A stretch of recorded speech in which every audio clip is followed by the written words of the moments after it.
50-60 ఏండ్ల నుంచి ఇక్కడే ఉన్నాము. గరిబోళ్లకి రేవంత్ రెడ్డి అన్యాయం చేస్తున్నాడు. నాకు 5 ఆడపిల్లలు ఉన్నారు. ఇప్పుడు మేము ఎలా బతకాలి? కాంగ్రెస్ వచ్చిన తర్వాత ఏం మంచి చేయలేదు. కేసీఆర్ ఉన్నప్పుడే మంచిగా ఉంది. ఇల్లు కట్టిస్తా అది ఇది అని చెప్పాడు. ఇప్పుడు ఉన్న ఇల్లే కూల్చేశాడు. 200 మంది పోలీసులు వచ్చి ఇష్టం వచ్చినట్లు లాగేశారు. ఇంకోసారి రేవంత్ రెడ్డికి ఎవడు ఓటు వేయడు. బేగంపేటలో ఫుట్పాత్ పై ఉన్న షాపులను కూల్చేసిన అధికారులు. 56,000 మరి ఏంది ఇప్పుడు ఇట్లా ఊర కొడితే ఎట్లా? గరీబులను అన్యాయం చేస్తుడు. నీ కుటుంబం ఎట్లా చెప్పుర్రు మీదే మళ్ళా. ఎంతమంది పిల్లలు? 5 మంది ఆడపిల్లలు, 2 కొడుకులు. ఆడపిల్లలు 5 మంది. దాని మీద బతకాలి మేము. ఎట్లా బతకాలో చెప్పుర్రు మళ్ళా. ఇట్లా ఊర కొడితే కావాలని వచ్చి 2 సార్లు వచ్చి అవి జలకిచ్చారు, మన చెట్లు కొట్టేసి అది కొట్టేసి ఇప్పుడు గుల కొట్టేసి ఒరిగింది ఏముంది కాంగ్రెస్ వచ్చినాక? ఏం లేదు, కాంగ్రెస్ వచ్చినాక వేస్ట్. ఆయననే మంచిగా కేసీఆర్ మంచిగా కేసీఆర్ మంచిగా పొట్టలు కొడితే ఏమొస్తుంది ఆయనకి ఎరక సారిగా. ఆయనకి ఎరక. ఆయన పేదోళ్ళ బతుకుని పేదోళ్ళ బతికిచ్చినా పేదోళ్ళని చేస్తా అన్నాడు. ఏం చేసి అది చేస్తా, మహిళలని నేను గరీబులకు ఇల్లు ఇస్తా, ఇల్లు కట్టిస్తా, అది కట్టిస్తా అన్నాడు. ఏం కట్టించాడు? ఏం కట్టించాడు సార్?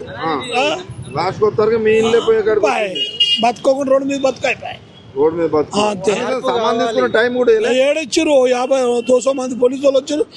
దాని పెట్టి 200 మంది. మళ్ళా ఏడవమా పిల్లలు ఎట్లా బతారు, మేము ఎట్లా బతాము? కాలు నొప్పులు, షుగర్, బీపీ, షుగర్ ఓడి పెడతాడు. పింఛన్ లేకపోయి, లవడ లేకపోయి ఏమి ఇస్తలేడు. ఆతలో వచ్చి చేస్తున్నాడు. ఎవరికి మళ్ళీ ఏం చేస్తాము బతకకుంటే? చెప్పు. ఈ బతుకు లేకుంటే ఎట్లా బతాం? పిల్లలకి చెప్పు, నువ్వే చెప్పు. మళ్ళా ఇంకా 5 ఏళ్ళు ఉంటాడు. కోలేస్తారు ఇప్పుడు ఓట్లు. మరి ఎక్కడ బతుకుతావు? ఏం చేస్తాం? మేము బతకాలి రోడ్డు మీద. ఏం చేస్తాం? అంతేనా?